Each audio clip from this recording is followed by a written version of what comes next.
Okay, so we are back now with the second part. Um, I would like to introduce first the architecture about what we are going to do. So first of all, this is how the cluster will look like. If we have our OpenStack cloud in the data center where we are running our VMs, I will have um, two worker nodes and one master node to which I will provision this cluster. So I will run the QB system and the whole Kubernetes workload on the master, which will control everything, including provisioning on itself, plus the two other VMs. So first of all, we will introduce the network, and then we will just install the monitoring system afterwards. And we will make sure that we can access that at all times from outside using SSH tunnel port forwarding. So for this, we can set up a tunnel in our uh, local computer, and we can access all of that. So this is roughly how everything will look like. Uh, the network comes configured out of the box, as well as the monitoring system. These are possible to be provisioned automatically using the Kubernetes Helm.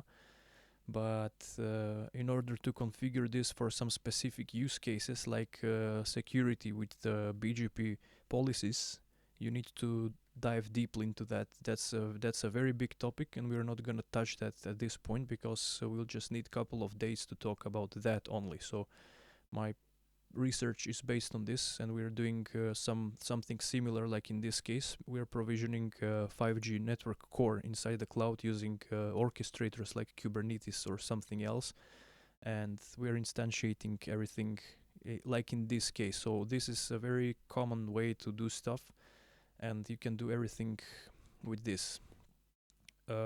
So first I want to show that in the cloud. So if we go to the OpenStack, um, I will show you the VMs that are running there, so you can have an insight. So we have worker node 1, which is 172.16.0.143 and 043, pardon, and you have worker node 2, which is 044. They all have floating IPs, of course, so I can access them from outside. For the matter of security, you can establish only private network in node 1 and node 2, and you can access them from your master on the private network inside OpenStack. And yeah, so that's how this looks like here. So I will remove later these public IPs because I don't need them, and you're accessing your cluster through the private network. Last time things didn't work because there was something I overlooked before and I didn't pay attention to, and this is something you should definitely pay attention to. So lesson lived is a lesson learned. First thing is the network.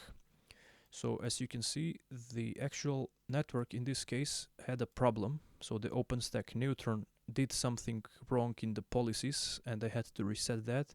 But in order to make everything simpler, I decided to discontinue this node because as you can see, this is it's called baseband unit. We're running some sort of 5G workload there, and this doesn't have the policy of access bilateral communication with the core network. So I decided to discontinue this from this Kubernetes demonstration and instantiate two other nodes because as you can see, I can't reach the node from the core network towards the BBU. So there is no ping. From this side there is, and that's why the node could authenticate to the Kubernetes API. But the other way around, there is no route. This is attributed to the OpenStack's Neutron, and it's regulated here, but I'm not touching that topic right now. It will just make everything more confusing, so I decided to instantiate two additional nodes. So for this thing, you can put small nodes. These are extra large in my case because I need the workload for something different, but for your use case, you can just do with small or tiny or whatever flavor you want to put with within the OpenStack. So the next thing is, it says I'm running Ubuntu 16.04. So the next thing is that you have to really pay attention to run this on 1804 if we are running Kubernetes 1.8 or later, and you're running the latest version of Docker as well, because, or at least the same version or on all nodes, because as you can see from this case, I was running the actual Docker versions 19.3 on different kernels, despite the Kubernetes version was the same. But the problem was that you have to have a higher version of the kernel rather than 4.16, because these things are designed to work on 16 or higher. The thing is that the kernel that's on 4.15 doesn't have some networking related things that's gonna work with Kubernetes, especially with the Calico plugin for BGP. So make sure that you install the latest kernel. You can find information online how to do that, so you can just search the image. One way to do this is to search like apt cache search, grep, and put something like Linux image.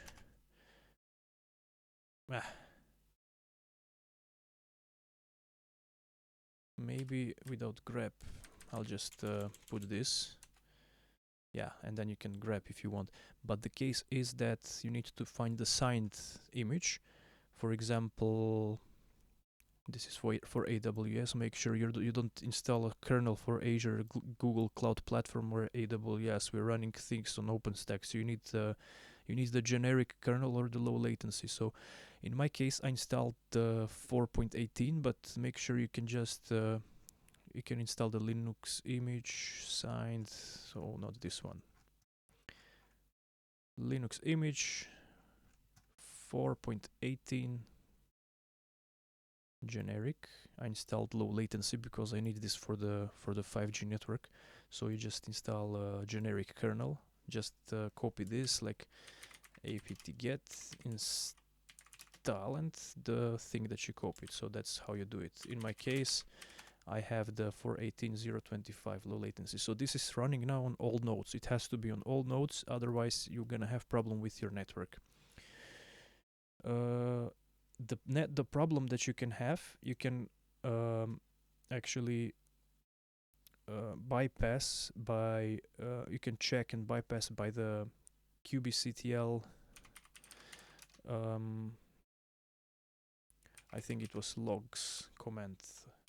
So you can check the logs, and in the logs you can find everything to troubleshoot with regard to the cluster, including the network. So that's one thing. Okay, so that's how things look like roughly, and I can close this now. So we're gonna focus on what's here. So this is my terminal for the master node, and I'm gonna open another terminal here. Before I go that, I can show you a couple of more things. This is how the error will look like if you have a problem with the kernel mismatch. So the problem is that the VXLAN is not gonna be queried, or if you don't use VXLAN, if you use anything else, including the Calico's BGP, it's not gonna work because it will tell you the kernel is too old, 4.15, but you want at least 4.16, so make sure that's settled before you proceed. Otherwise, there will be problems with the SCTP connections in the contract in the proto kernel. So this is exactly what it's telling you. The networking related things regarding the connection tracker is not going to work in the older version. Okay, so let's quit this and let's focus on the stuff. So if this is the blue one is the PowerShell, I will run the master node here so you don't get any confusion, and in another terminal, which is actually Linux container running on my Windows here, so you don't get anything more confused than necessary, I will run a Linux image, and from here I can type Linux commands in order to showcase stuff that are necessary for the Windows system. So this is my Windows Linux, let's call it like that. So one thing to do is first we can start with this. So I'll just switch to the to the terminal here, so you can just watch. So first thing we need to do is I assume that everything is installed so far, like we showed in the last video. So I'm not gonna go through the installation of the Kubernetes itself and the kube-admin. So I guess you have installed that. So the next thing we're gonna do is we're gonna install the dashboard, and we're gonna do everything else from there. So your dashboard is your starting point. So in the dashboard you can instantiate stuff, and you can provision another things in the cluster through the dashboard. In fact, so before we begin, I can show you a little trick, because we need to export environmental variable in order to access the kubectl. Because if we do something like this, we get that there is a EPC node. It's running here. If you don't, then you need to export the environmental variable called kubeconfig, and this is going to be your configuration file from the admin, etc kubernetes admin.conf. So every time you start the terminal, you're going to have to do this. In order to bypass this, I can suggest you that you create a file called kubeconfig. So it will be a hidden file, and in this file you put this command, and anytime you want to start using the cluster or instantiating things in the cluster, you just go with you just go source kubeconfig, and that's it. So you don't have to type this all the time.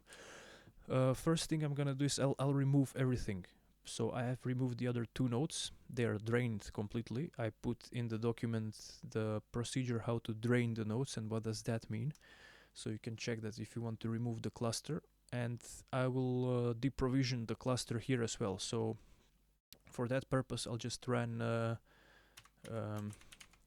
kube-adm reset. And this is just gonna reset everything on this. Or it was without minus, just like this. So it asks you, do you really want to do that? Yes. So it will remove the EPC node from here. So you can avoid the problems. If there is something, then we will just remove the containers later. I will show you that as well. Okay, so that goes as well.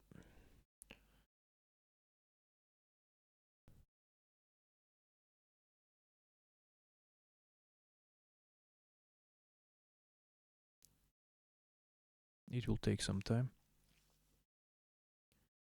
It's trying to look up some endpoint that we didn't remove before, and this is related with the nodes that were running within the cluster. So it will just have some, it will take its time to do this. Okay, so the kubelet service will stop, and it will unmount all the directories for this. So it removes the etcd service. You can check this, how it's done, and it's just a simple procedure to deprovision the whole cluster. Another thing you need to do is to remove the IP tables rules, because we'll check now. IP tables is full. If we go IP tables -s, it also tells you somewhere in the end, if your cluster was set up to utilize IPVS, run IPVS admin --clear to reset your system's IPVS table. So this also applies to IP tables. So I think in this case we're using IP tables. There is a way how to set up Kubernetes cluster to use IPVS, because this is much better than IP tables. It offers better performance. So if you use IPVS with Calico, you will have the best performance cluster. This is something I'm using for 5G, so it ensures me that I'm not gonna get any additional overhead when I'm provisioning BGP autonomous systems. In any case, you see that there's a lot of rules in the IP tables, and most of them are attributed to the networking plugin for Calico. So we just have to remove this. I have the command somewhere saved here. I think I put this also in the document, so you can use IP tables -f and -tnet, so it will remove everything from all the tables. So just minus big X We'll just remove everything from there. If we go my IP tables minus s, everything is empty now. And for the sake of security, IPVS addm. If you don't have this tool, just apt install IPVS addm and it will install the admin for the IPVS tables. Minus big C or minus clean, it will just remove everything. Now we're good to go. Now we don't have anything else. So if we go kubectl get nodes, there's nothing. So we don't really have the environmental variable is removed. Everything is removed. So okay, we can start from the very scratch. Now, since we have kubectl installed, the first thing we need to do is to add the nodes. So how do you do that? To add the nodes, you need to generate first a token, and this token is going to be used for adding the stuff on the nodes that you will have provisioned for the cluster. So I'll go with the commands necessary for this at the beginning. So first we need to export the environmental variable. I'll just do source kubecconfig, the same file I did. Now we can use the configuration to initiate kubectl commands. So I'll just init the network kubectl init minus pod network CIDR. That's gonna be 192.168.0.0.16. So make sure that this IP address domain is not being used elsewhere. So if you have something like this, make sure you're not using it elsewhere. So what you need to do is just instantiate that. Let me do this again. I'll copy paste the command. So this will generate a token for us, and we will use that token in order to sign up the other nodes. So it does everything it needs for the sake of putting the master node in work right now. It will check Docker version, Kubernetes version, stuff like that. So if everything's fine, everything is in place, it will just run. So we came to this part, and in the meantime I will open a new terminal in the both nodes. So you can either log in from here directly to your nodes if you have set that up, or you can use something different. Let me change to the main desktop so you can check now everything. I'll open terminal on both nodes. That's worker 1. So I'll log in as Ubuntu, and also the worker 2. I'll log in as Ubuntu as well. So let's put worker 1, worker 2 to have some order. So I'll just go to root in both. And we're gonna use this token in order to authenticate these two nodes. So I'll just copy paste this. This can be provisioned with Terraform or some other provisioner, but now for the sake of simplicity we'll just do this manually.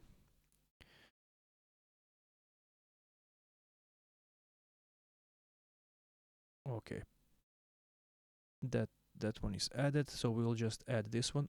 For the matter of fact, if we go docker ps and we check the container, there is nothing. But the moment we just join this node in the cluster, Kubernetes will automatically provision containers on this node, everything that's required for joining this node into a cluster. So if we go now docker ps, you can check that some containers are already running. So if we go again, there will be more and more containers. So it's just adding stuff that are needed, like the kube proxy, and also this system containers like kube. Come on, my brain is stopping. System related work. Let's go again. Kubis. Later when we add the Calico, also it will provision all the containers on both nodes equally. So we can just close this. We don't need to access this anymore. We can close the both terminals. Okay, so I'll get back to this terminal so you can see better. Okay, so what's next? Next is we need to install the network. So first thing we need to do is we need to download the right file. So we need to get the latest manifest for deploying the Calico. I already have this downloaded, so you just curl it somewhere. It's gonna be in your root if you're running all this as a root user. I think it's somewhere here already. There it is. If you open this, it's huge, so you're not gonna do anything here. The whole thing is set up to run the bird agent and Calico Felix on all these nodes that are part of the cluster. So if you really want to configure something, you can do it in this file, but I wouldn't suggest you touch anything because the container networking interface is just configured to work out of the box. So I'll quit this and I'll just apply this. If I just kubectl apply -f calico.yaml, and this will apply the Calico networking to our whole cluster. So now comes the more interesting part, and this is something that took me time to realize because I didn't understand why the service discovery didn't work for the other nodes. So the point is that first you need to make sure that everything runs. First, let's go to watch kubectl get pods -a all namespaces. It's already running. You can check that the containers are already running and everything is in order. So I already did this before and it worked flawlessly. So first thing you can do also is to taint the nodes in case you don't have a. So I'll just copy paste the command. kubectl taint nodes, all node roles that are Kubernetes master. So we just taint the master node. It means that this node is gonna be part of the cluster as well, so you can provision containers on this node itself. If you do not do that, then the master will be free, so it will just run the system things in the containers and control the cluster. It will be just a controller. But if you untaint it, so it means the node will just be part of the workload. So it will run all the workloads as well as the other nodes. Okay, so if we go to check that everything is fine, just type kubectl get nodes -o white, so you get output white output. It will give you everything. So now you see the kernel version is the same on all three nodes. This is very important, as well as the Docker runtime. If it's 18 or something and 19 somewhere, it's not gonna work. Maybe yes, I haven't tested, but in definite case, the different kernel version is not gonna allow your networking plugin to work properly. So everything has to be the same. All the nodes are ready, everything looks good, so we can proceed. So if you have a problem with the network, what you need to do is you need to download the calicoctl executable. So I'll delete it because I placed it in user local bin calicoctl, so I'll delete it and I will download it and put it there. So there is a link, I provided that in your document. You can download this. I think there is a newer version than this, maybe, I haven't checked. So you can take that and you just make it executable +x calicoctl. So now we just have to put this in a path variable. You can leave it here or you can just put it somewhere where already there is path variable pointing towards. So just move it. I will move it to user local bin, and now we can execute the commands. So this is your control executable for the network only. You can define IP addressing here, routes, policies for the BGP, etc., etc. So So what we can do, if you just we need to check the nodes, calicoctl node status, and you should get something like this, that the Bgp peering is established. So the way the Bgp protocol works, it's similar to distance vector algorithm. It works with peering and discovering the neighbors. We're not gonna go in details about this, just the thing is that it has to show that the connection is established, and you have node-to-node mesh, so all these nodes are connected with each other, otherwise you will have problems with service discovery and everything else. So you will have to get something like this when you check the status of the nodes. If the most common thing that you will have as a problem is the following thing. I'll just open the interfaces. Windows. These are the interfaces Calico runs. This is the Docker virtual interface. You will have some tunneled interfaces the Calico will use to connect the nodes between each other, and these are actually interfaces used for managing the service. So the physical interface in this case, we don't see the real physical interface where the floating IP is, because OpenStack's Neutron is saving this in a meta addressing space, but this is considered the physical interface to which we bind the stuff.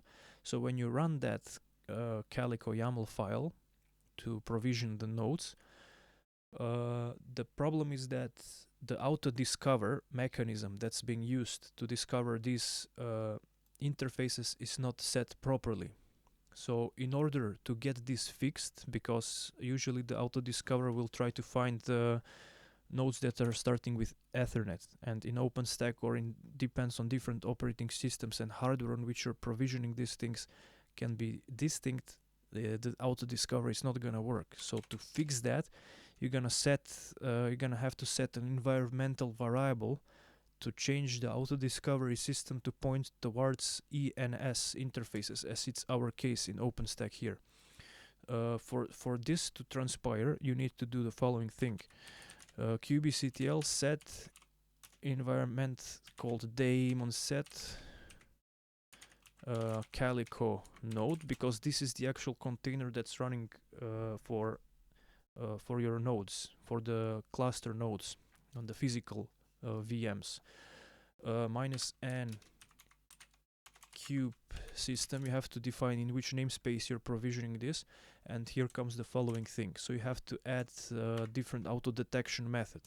IP address auto detection underscore method, that's the environmental variable that's being used in the file, and this is something you can also change in the file, or you can change it like this. You don't have to change it in the file. And just type it as ENS star, everything that starts after ENS 3, whatever, 75, it will be part of the auto detection method. So in order for the network to be provisioned through this, so the tunnel can work and set up all the necessary IPVS or IP tables rules, so you can have connectivity to these nodes and the BGP peering to work. I'm not gonna apply this because it's already applied for me. I'll just quit it. So if you have problem with the network, this is what you need to do. This is the most common problem. If that doesn't help, then probably the problem is gonna be something else. I can't know. I can't really find out from here right now, but you can ask questions if you encounter problems with the network, so we can fix that. These things are very overlooked, and sometimes it's a very small thing and very difficult to diagnose. You need to read a lot of logs and try to find the symptoms, so it will tell you what to do. Okay, there is also a way how we can install the calicoctl as a Kubernetes pod. I put that in the file. You will check that as well. We are not gonna do that as we have it here. So the first thing we need to do is to install the dashboard. We need to download the dashboard first. I think it's somewhere on GitHub. I'll find the link for you, so you can apply it directly. Or you can download the YAML file to have it in your computer, the VM instance, however it's called. This is the link. Oops. Okay, there it is. So it's version 2.0. If it's version 1 or something, it's not gonna work on this Kubernetes version because we have installed 1.8. So make sure that you have the right version. Right. That's actually how it is. So we apply this, and what happens with this?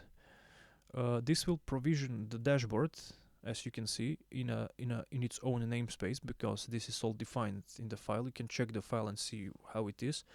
So when we apply it, it will just open a service account, service secret, and everything that's required to run the whole dashboard in a namespace called Kubernetes dashboard. So if we check this kubectl get ns namespaces, you will have the namespace running here. And then you can describe the namespace. You can check the pods running in that namespace, like kubectl get pods -n Kubernetes dashboard. So you can see that there's 2 pods running here. One is metric scraper and the other is dashboard. So literally what you need to run to check the stuff, and the metric scraper is the process that's taking information out of the cluster and putting it in the dashboard in visual form. Next thing you need to do is to add a service account in order to access the dashboard. The dashboard actually has a service account by default, but it has proven that this service account doesn't work quite well, so we're gonna create our own. I can provide you a file for this. I'll check if I have it already here. Yeah, it's called SA cluster admin. So in this, we're gonna create a cluster admin, which will have its own role-based access control authorization, and we have to set up also cluster role binding. I think there is already. I will try to remove this before it's applied, so you can see what happens. And I think it's removed. I'm not sure. I'm gonna have to check that. So to do this, I'm gonna have to type kubectl get sa service accounts. There is only default service account, so I can apply this.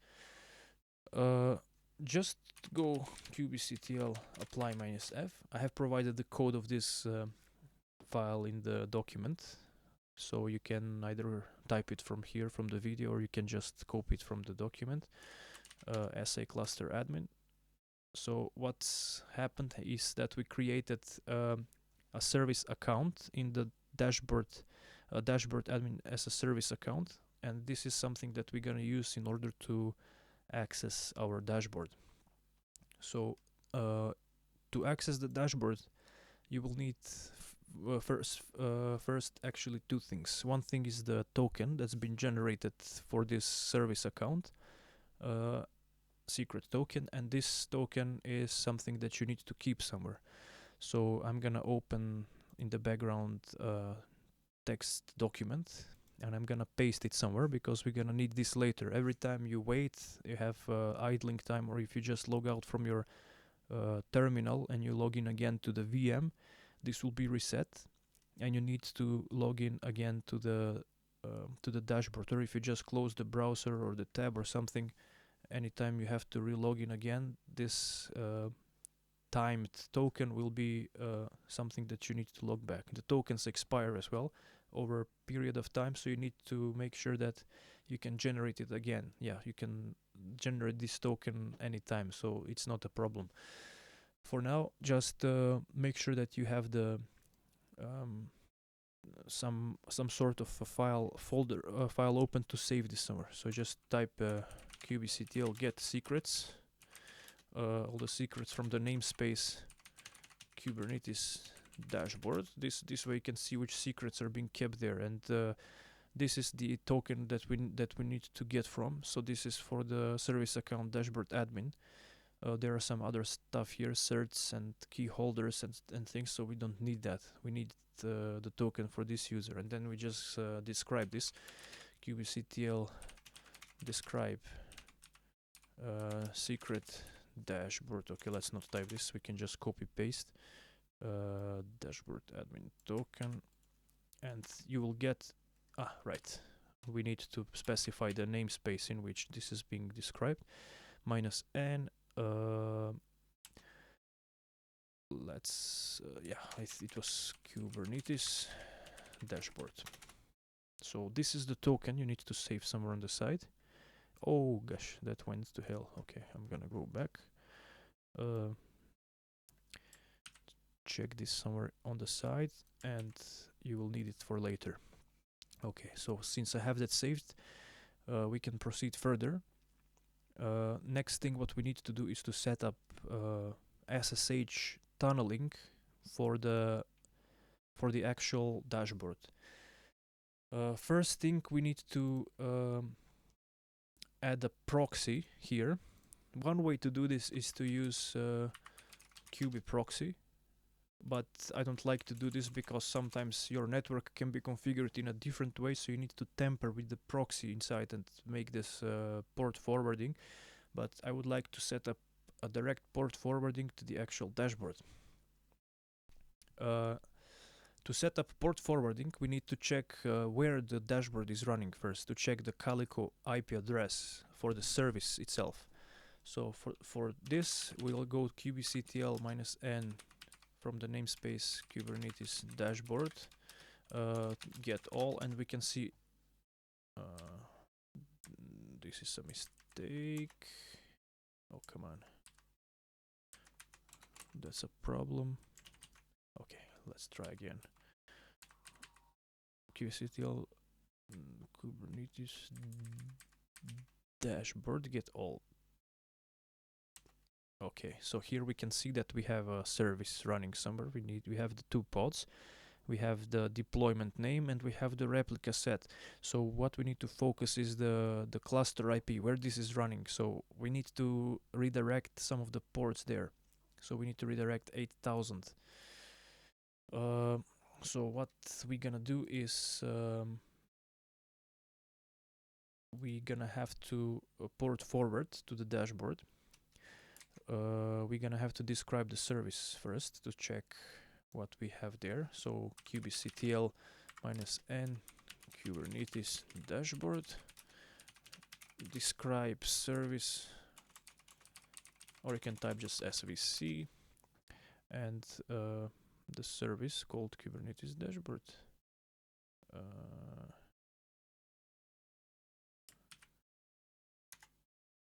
So what we have here, we can check that this is the IP of the Calico backend, but we need the endpoint IP actually. This is something that you don't see. This is running in the background, and this is the port at which the dashboard is running. So on the 8000 official port, we go to 8443.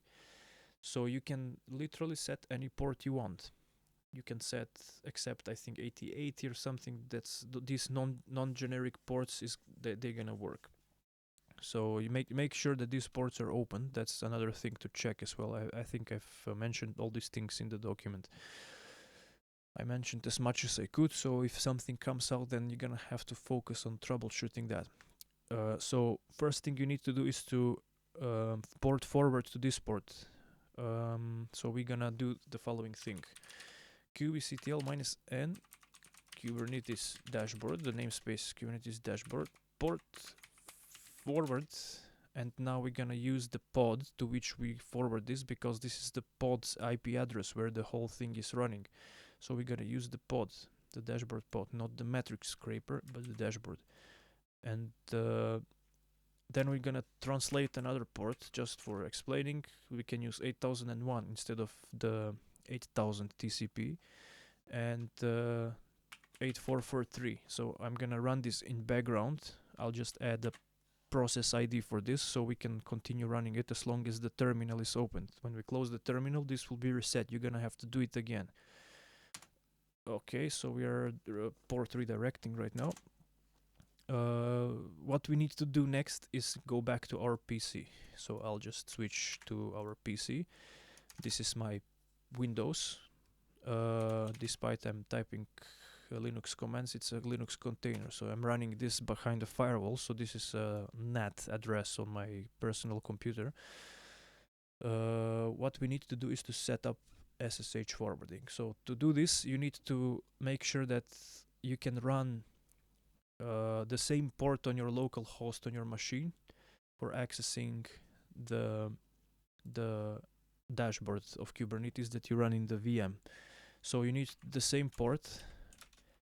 So first just type SSH -L. This will ensure that you have port forwarding enabled You put the local host and we use the same port. Here literally you can use any port you want, but here it has to be 8001, the port that we started port forwarding in the previous step.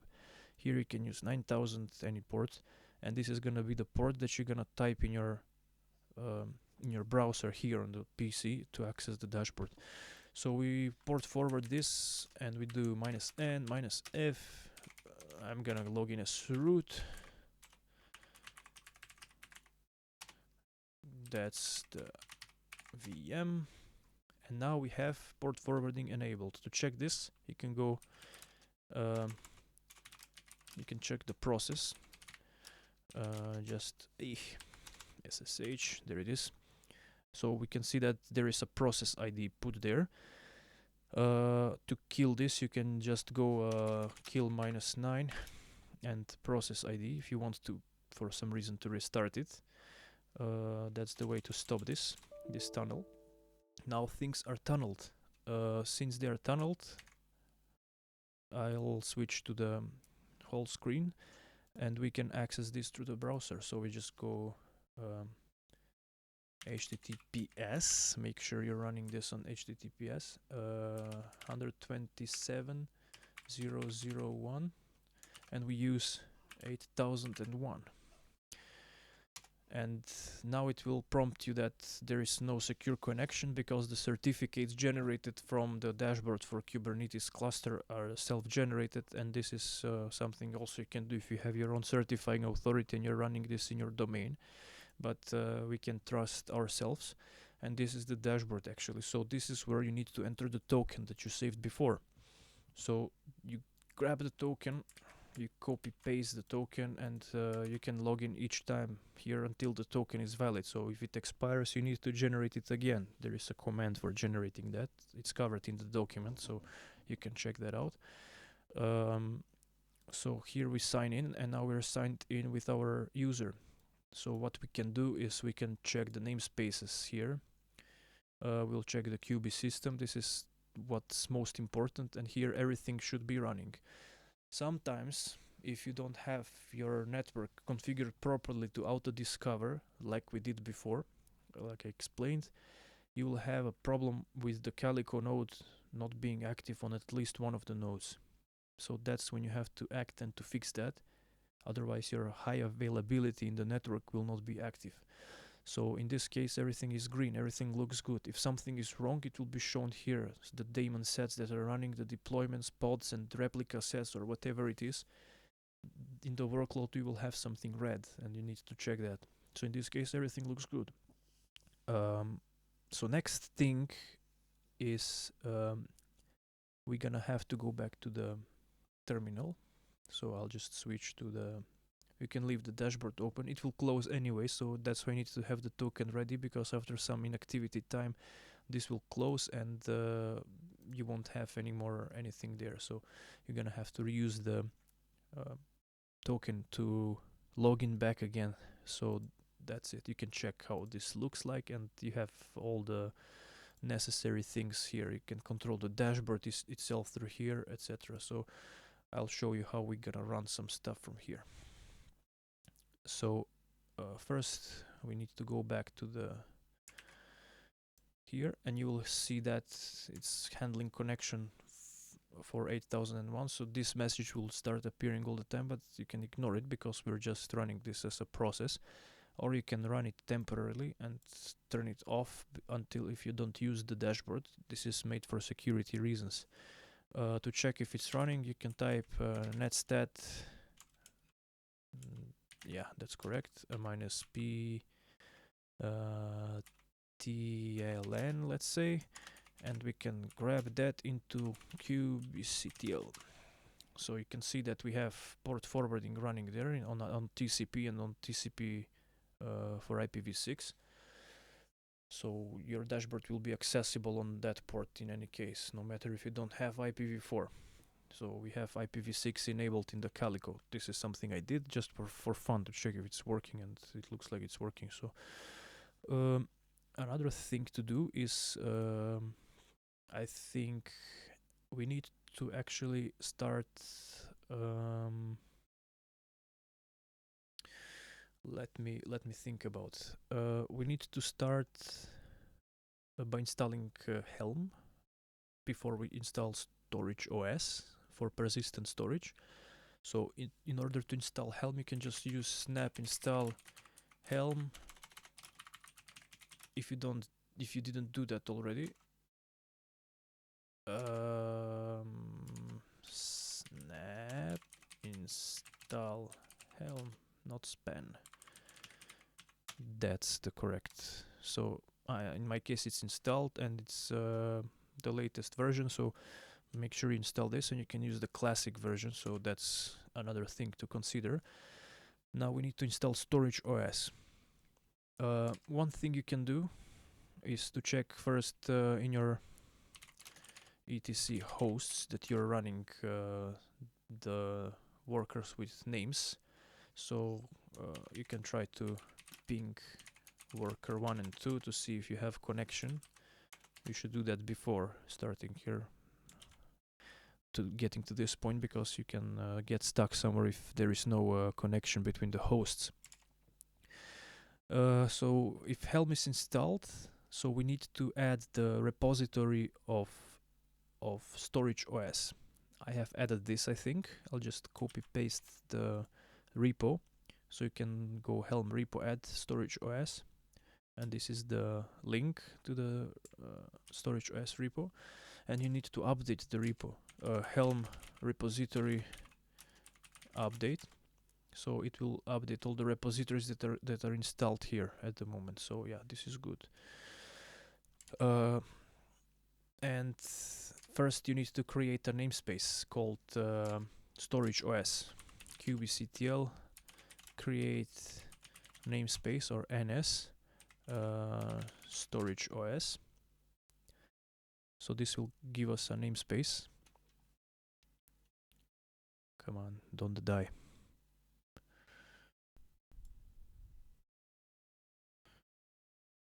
And after the namespace is created, okay, what happened right now?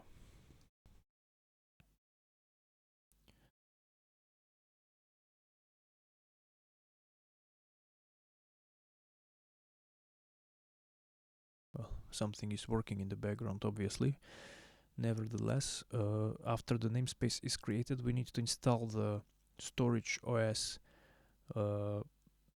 drivers for persistent storage into that namespace and set the cluster nodes to join this. Okay, so it's created, looks like. In order to install this into the namespace, we just have to use the command helm install Storage OS. So this is the name that is gonna be added.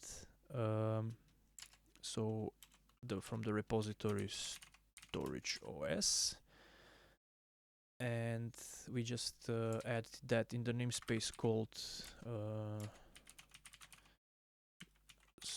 Storage OS, because this is the namespace we just created in the previous set, and we set the cluster join, because this needs to be set to communicate with the Kubernetes cluster. Otherwise, if you install it just like that, nothing's gonna happen.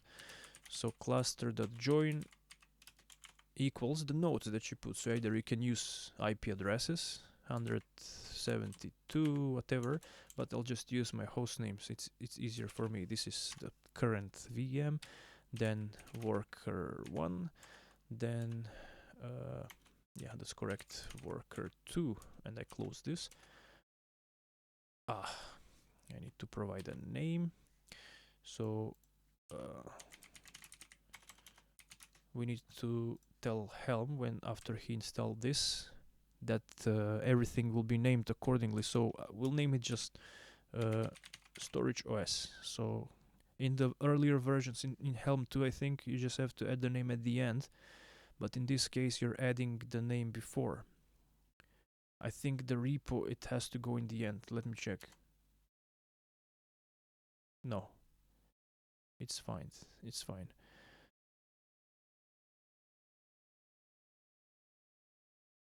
Okie dokie, looks okay so far.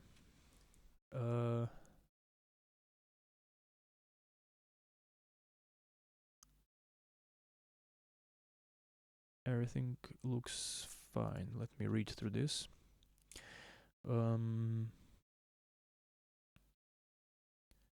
Yeah, shouldn't be a problem. That's just a little bit older version, but nevertheless, this is gonna work.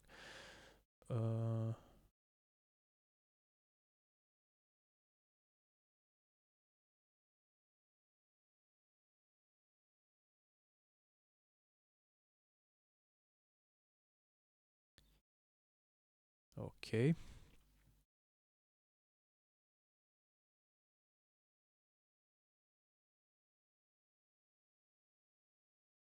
So we're gonna add a cluster IP. I think this is how I can do this.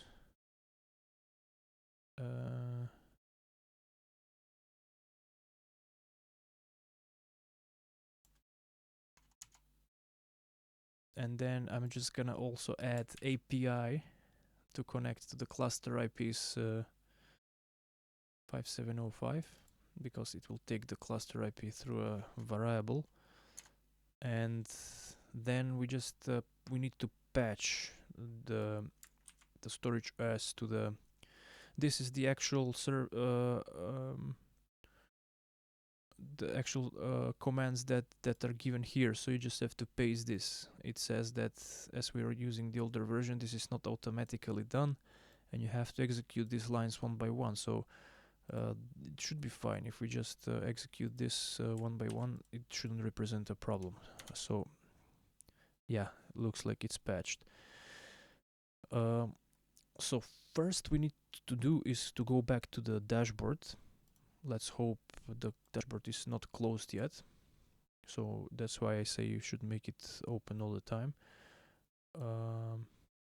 Let me switch back to the full screen. This is the dashboard. So here we add, we need to add, let me check back again. Right. So here we need to add, I think I had that somewhere in a file saved, that we're gonna put a storage class. Let me go back to the full screen, F1, so I'll just zoom in this. So we're gonna add a storage class, and we're gonna assign this to be the Kubernetes default style of storage, so everything will be in the default. I think you can pull this from the Kubernetes official website. There is a link I provided in the document. So this is how it's designed. If you have actual this will be provisioned in the default namespace. If you have a SSD or NVMe, you can put this in fast, but I will put it in the default because it will be just a default type of persistent storage. And you click upload. So this is just like running kubectl apply. In order not to run any additional commands, you can deploy stuff through the dashboard. So if I go to, I think it was in the default, yeah, here it is, it's in the default namespace. Workloads, there is no workloads, deployments, daemon sets, cron jobs, all namespaces. Overview. There is storage OS daemon set, it's running, everything looks good, so we just double check that everything is fine. And then we can go back to our terminal. So in this instance, I think it's best if we patch that class. I think I have saved the command somewhere. So we need to type kubectl patch storage class default, the class that we put, -p. So this is where the storage class is gonna be.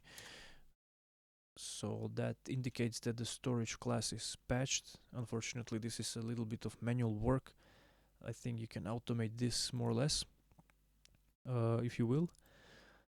And then we just need to also port forward the dashboard, like we did with the dashboard of Kubernetes. So what we need to do is kubectl namespace or -n storage OS port forward, and then we're just gonna use the service storage OS. You can check this if it's a different name. In my case, it's gonna be the same, but you don't need to really port forward directly to your pod, because let me check, what does it say? Address already in use, unable to create listener. Well, I think because this is listening to the service, we can access this through the public IP. It shouldn't be like that, but in any case, let's try.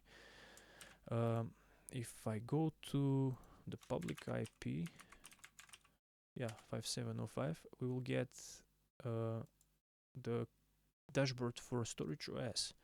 So default password and user is storage OS,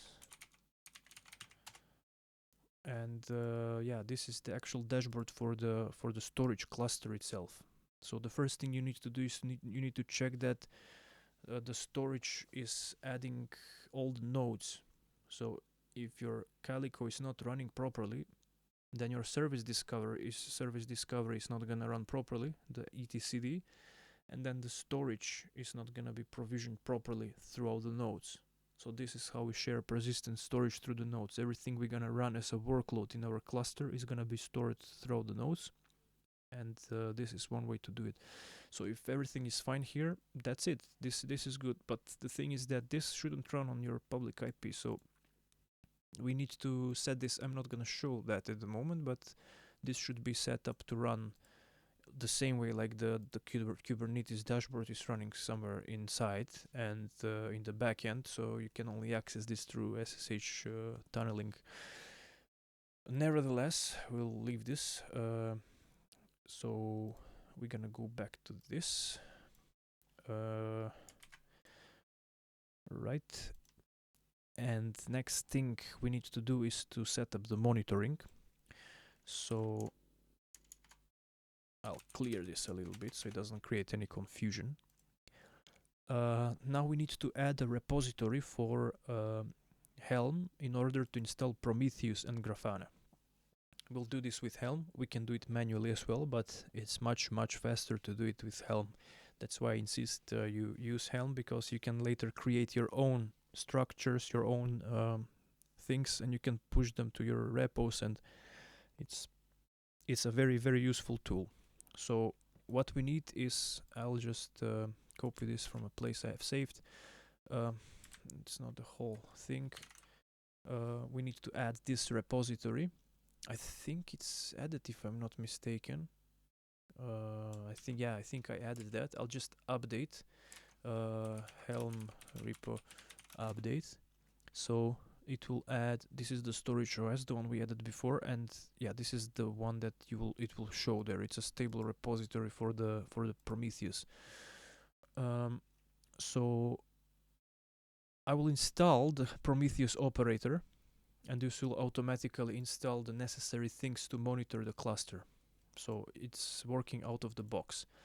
To do this, you'll just go Helm install my Prometheus, name it, operator, and just use the same repository, stable, no, it's not correct, Prometheus operator. So this will install everything, literally. It's cutting short your time to install these things manually, because it can really take a long time, especially if you're doing streaming to a database backend for time series, like it's InfluxDB or something different. Then this can prove to be quite a tedious thing to do. So using Helm charts is literally saving you a lot of time. That's why I insist that you do this through Helm.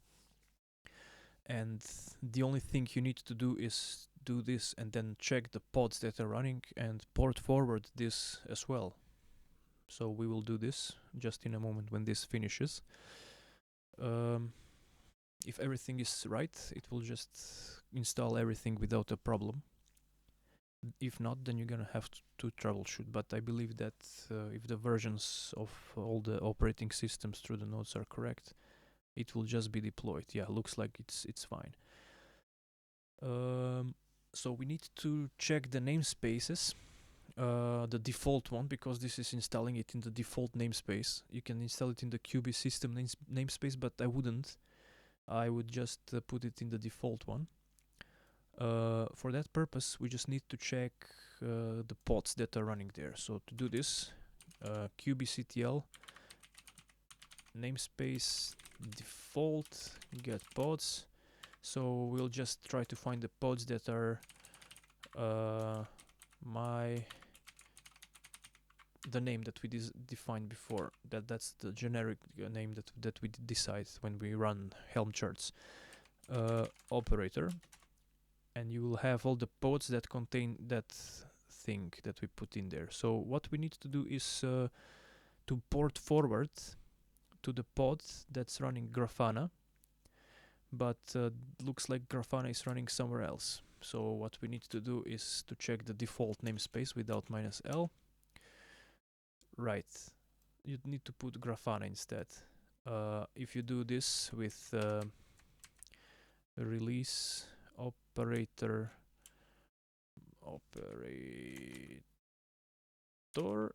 and Grafana, then I think it will give it. No, that's weird. My Prometheus operator Grafana, is it correct? My Prometheus operator Grafana. Never mind. Okay, let's check this way, because yeah, this is just done in case if you have piping up stuff when there's lots of containers running in actually pods running in specific namespace. So you can't check like this through thousands of pods. You're gonna have to shorten your options somehow. Nevertheless, this is the pod, so we're gonna have to check this pod first. We need to port forward to this pod. kubectl -n default. Let's check the pod, what it says. Describe pod. So here you get information about the pod, what it does inside, mounting volumes, things, whatever, caching, all the stuff. So it will say something, readiness probe failed, blah blah blah blah blah blah. We need to check that as well. That's also network related issue, so we'll see later about this. So what we need to do is we need to port forward to this pod. kubectl port forward -n default, the default namespace. So we're just gonna copy this, the pod that we used. Get pods -n default. We're gonna need this. kubectl port forward -n default, and you use the Grafana.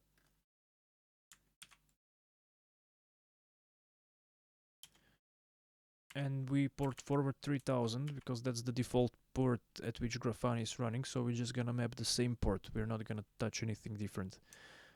So I'm just putting, and this will also run all the time. So I'm not closing the terminal. As long as I'm active in this session, there will be a process running on this. And now we can access the dashboard as well. So if I go back to my PC, I'll just do the same like I did before with the SSH. So I need to tunnel port 3000 in order to access this. This is not running on the public IP, the monitoring, as well as storage OS shouldn't. This is not running. So we need to SSH port forward 3000 to localhost. This is gonna be your same port that's running in the VM. -n -f root the public IP, and you just have your key pointing to there, and you enter the password, or any way you're doing this. We need to check if it's running. SSH. So yeah, both are running. This is gonna be your access to the Grafana, the second line, and the first line is gonna be your access to the Kubernetes dashboard. So if you want to kill the tunnels, just kill these two processes, kill -9. So you'll stop the forwarding. So we just need to go to the same, not 8001 but 3000, and this is gonna open your Grafana, and here we're gonna log in with admin, and the default password is prom, which is prom dash operator. Yes. Okay, so this is Grafana, and that's how it looks. Now officially we have set up the cluster monitoring, and from here you can tweak all of this and go forward. So you will have everything you need to monitor your cluster. This is working out of the box. Of course, you can configure this, you can tweak. I've provided additional links in the document that's coming with this. And I have provided you an example how to dynamically auto-scale the cluster based on metrics that you can extract from Prometheus here. For example, if we go to, not the kubelet service, if we go to the networking cluster, this is the metrics are starting here, so they're streaming directly into the Grafana from Prometheus, and you will have, let's say, a refresh rate 5 seconds. It will just go quickly in the last 5 minutes. So this is how long we have provisioned the cluster from. You can set up specific metrics to come from the cluster and use these in order to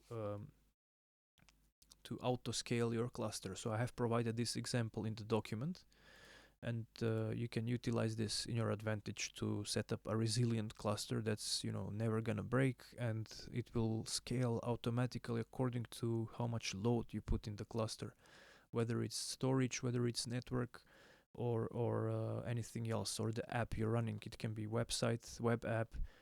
So this is how things are being done. So hope this is clear, and if you have any questions, just please contact me so we can find a solution. I will provide additional documentation for this as well, together with the video. And yeah, thank you for watching, and hope to see you next time again.